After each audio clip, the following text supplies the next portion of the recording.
In the recording. Okay.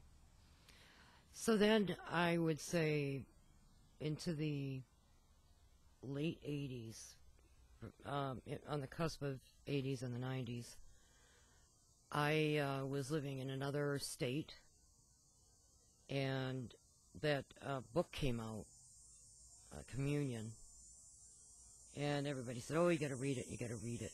And with my experiences that I've had, I thought, well,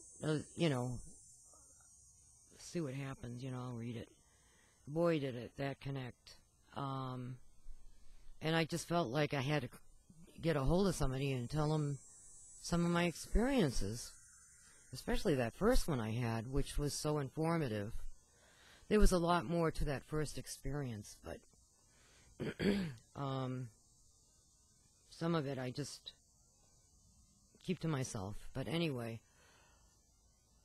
I got a hold of a famous author, not the one that wrote Communion, but another one, and he was very nice, and I asked if he was still regressing people, and he said he was retiring, but he would refer me to somebody else, and he did refer me to a gentleman in Massachusetts whose name I won't mention because I want to remain anonymous.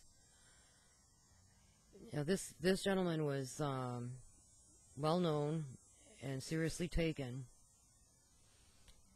and there were some things that when I called him, there were some things I said to him on the phone that just clicked.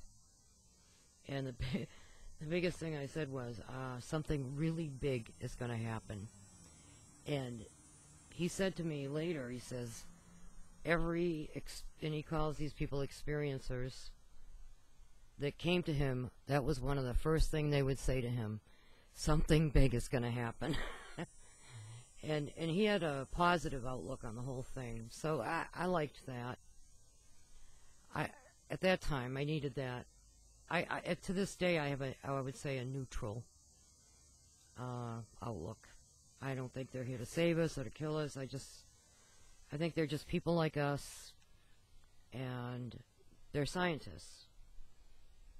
So I got to meet with him, but we had to do several regressions in a very cramped up time period because I was moving from that state to another state, and I only had about a month to give him as much information as I could through these regressions. And so he's a very nice man.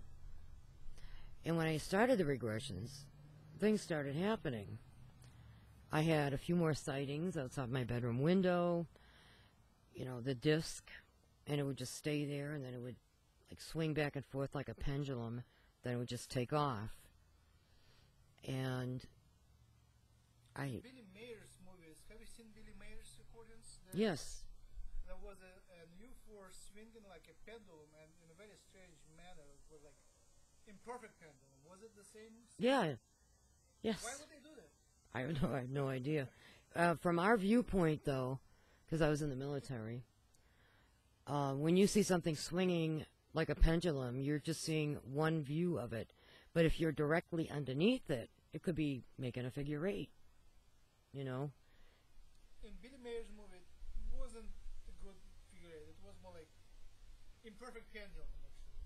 Yeah, it was like just poor control pendulum. Was it the same sort of view? I would say so, but much wider. I think I saw Billy Meyer's. Mine was more sweeping and wider. Yeah. Same sort of craft? No.